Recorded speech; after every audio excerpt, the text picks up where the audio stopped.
Rick Tocchet is now the head coach of the Philadelphia Flyers. Not too much of a surprise. $5.5 million a year AAV. He's going to be making more than most of his players in AAV. And obviously a guy who played for the Flyers forever. One of those guys who was tabbed as a leading candidate for the Bruins job is now coaching the Flyers. Which means that no Rick Tocchet, no Joel Quenneville, no Mike Sullivan. The Bruins are really having to dig to get to their candidates now. And I go back to what Don Sweeney said at the end of the season, disastrous press conference.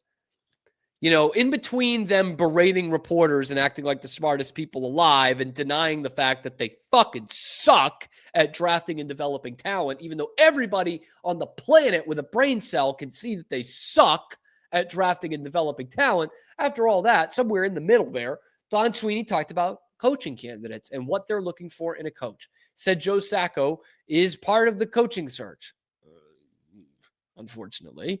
But also said they're looking for a guy who's coached in this league before, been a head coach in this league before, and has offensive innovation, offensive creativity. And when you look at like who's left here for the Bruins to actually go and get, the two names that are now being floated around quite a bit, if either of these two guys becomes the next Bruins head coach, that Don Sweeney has lied to you, or he's lied to himself. Either way, Don, we'll go with it. Because now Frank Saravalli is reporting the lead candidate for the Bruins after Rick Tocchet has been taken off the board is Jay Woodcroft, formerly of the Edmonton Oilers. Hasn't coached in a couple years here. Well, really a year and a half. Has been a head coach in the NHL before. That is true. One stop. He's been an assistant for a long time. Was an assistant. He was, I think, a video coach in Detroit. An assistant in Detroit, assistant in San Jose, was assistant in Edmonton for years, and then was elevated to the head coach job, took them to the Western Conference Final in 2022. In fact, his two playoff exits were both to the Stanley Cup champs. They lost to the Avs that year. They lost in the second round to the Knights the next year when the Knights won the Cup. That's been reversed here in 2025. And then you'll remember he was fired pretty early into the 23-24 season. The Oilers were having an awful start to the year. They were like 3-9-1 or something like that. And he was canned. They had had enough of Jay Woodcroft, this just lame duck, AI-generated coach. And now there is something to be said about coaches who have kind of a bounce in their second spot. Jim Montgomery certainly had that for a year in Boston. In his second stop, he had a pretty good run for a little bit. Joel Quenneville, same way with Chicago. But if we're talking about offensive innovation, offensive creativity, a guy who can unlock 5-on-5 offensive potential for this pretty lackluster Bruins roster, one that lacks any kind of firepower outside of David Pastrnak, I can't see that Jay Woodcroft is your guy. Like, if you needed to fire a coach because he couldn't get far enough with Connor McDavid and Leon Draisaitl, what makes you think he's going to do that with Morgan Geekie and Pavel Zacha and Marat Husnudinov playing alongside David Pastrnak? What makes you think he's going to do it with Elias Lindholm or Matt Poitras? He had two of the top 4 players on the planet Earth, like, as they enter their prime, and he couldn't get the most out of them, out of that team anyway. And meanwhile, the guy who's replaced him in Edmonton, Chris Knobloch, has been a genius. And he keeps plugging in these new moves, and they're working. They just knocked the shit out of Vegas in 5 games, and McDavid and Draisaitl didn't even take over. Like, it's been Adam Henrique with a couple of goals the other night. It's been Evander Kane. It's been all these other supporting guys that the replacement coach has been able to plug in and got them to the Stanley Cup final last year, and will probably get them to the Stanley Cup final again this year. And you want the sloppy seconds, Jay Woodcroft, the guy who couldn't get them there. The guy who had the 2 best forwards on the planet and was starting a season with 3 wins in his first 14 games.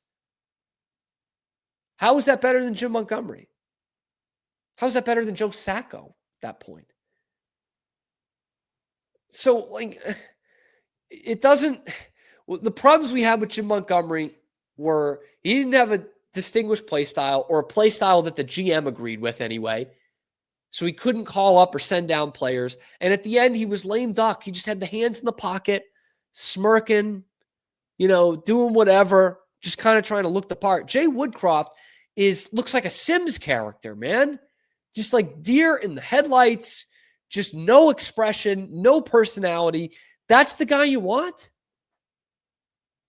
But at least he has NHL head coaching experience, because that was apparently one of the 2 big criteria for Don Sweeney in this coaching search.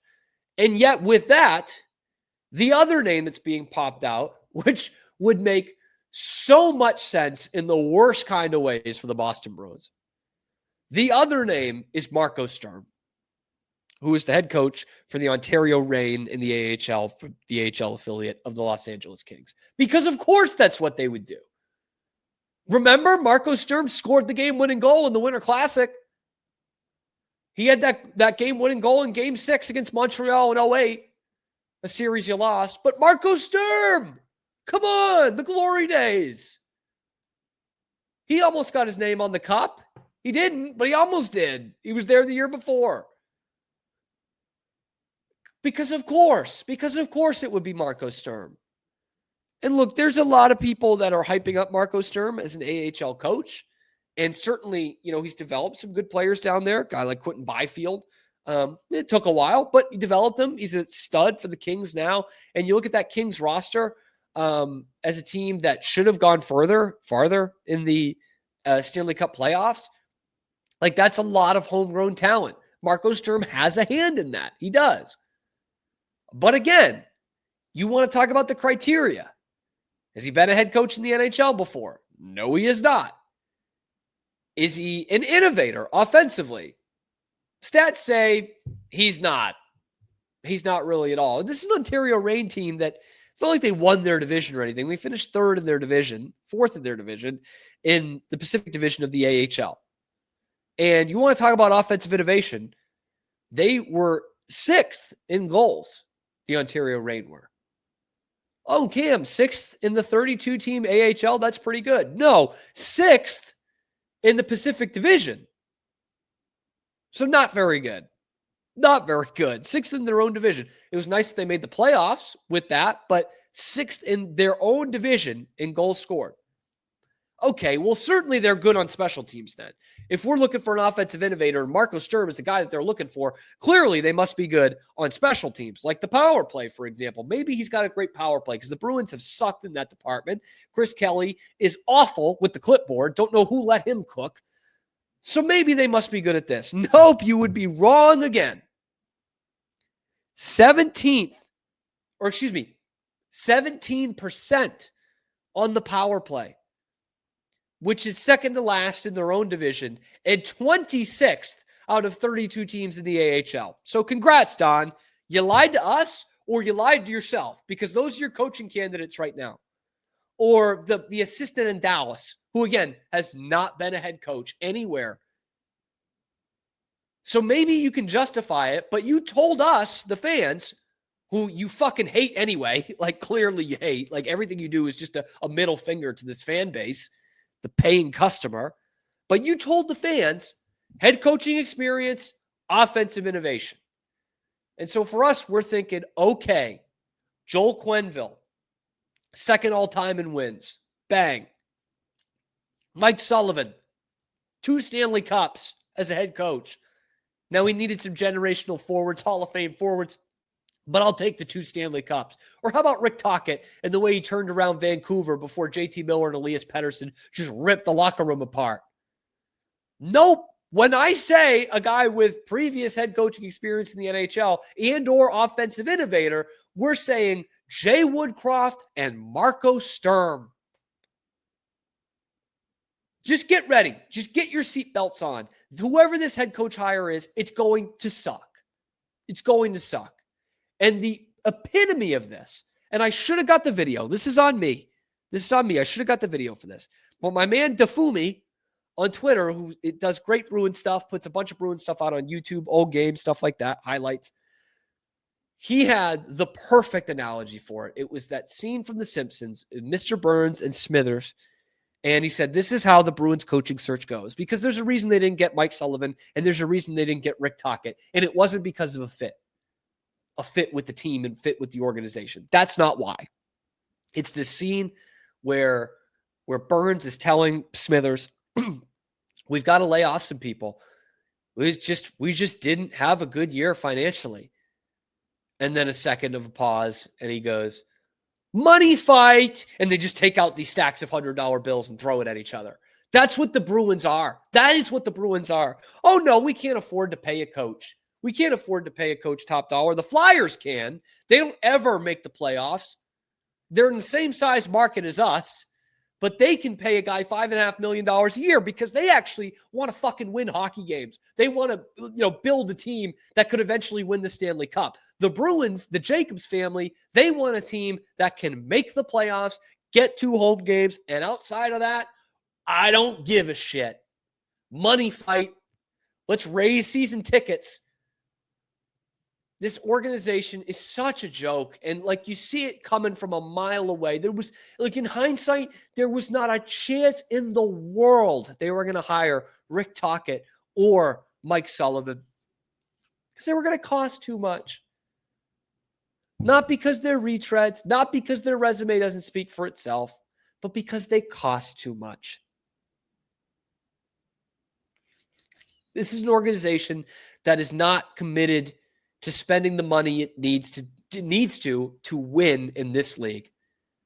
And that's embarrassing. So Don Sweeney, you did it again. You flipped us all the double bird. You lied to us. You lied to yourself. Either way, we're stuck in the mud because of it. Let me know what you guys think in the comments below. What is the reason for this piss poor Bruins coaching search? And who do you want to be the next coach of the Boston Bruins? Let me know in the comments. Be sure to like the video and subscribe to the channel, especially if you're sick of Don Sweeney's shit. And, of course, join us live on YouTube every weekday, high noon Eastern time, and then wherever you get your podcast. Check out the other videos on the channel talking Bruins and everything else going on in Boston sports. And we will see you tomorrow on another episode of a little ditty that we like to call The Cam Show.